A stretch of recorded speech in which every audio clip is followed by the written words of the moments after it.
E te iwi he nui ngā take I mahuta ake ai I roto I te ao tōrangapū I tēnei wiki nei. Kia te tiro ake tātou I nei ki ngā piki me ngā heke o tēnei wiki.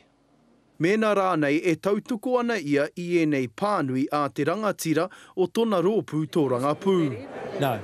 Me ngā take I pērā ai.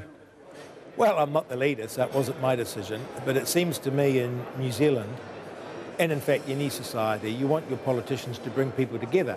Kāre koe I te ohorere, hea hei pērā ai? E tikana kia mutu ai tēnei peke, tēnei taha, tērā taha. Hei a pōpō ka hipa te 60 mātahi tau mai te matenga o tā apirana ngata. He would have been leader of the ACT Party, I suspect, had he been alive today.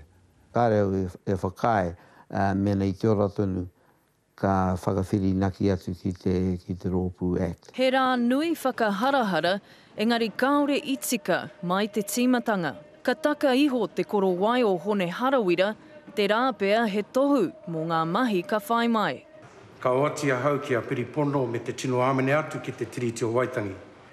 That is not the affirmation required by law.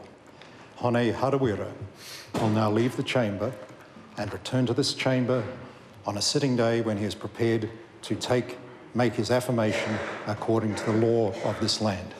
Kei te kōrero tātou mō ngā tikanga mō te kawa o ngā marae o Aotearoa. Anei anō te tahi o ngā marae o Aotearoa, arā ko te whare pāremata. He tikanga, he kawa tō tēnei marae, tēnei whare. Me whakapakeke aia I aia no taku whakaaro.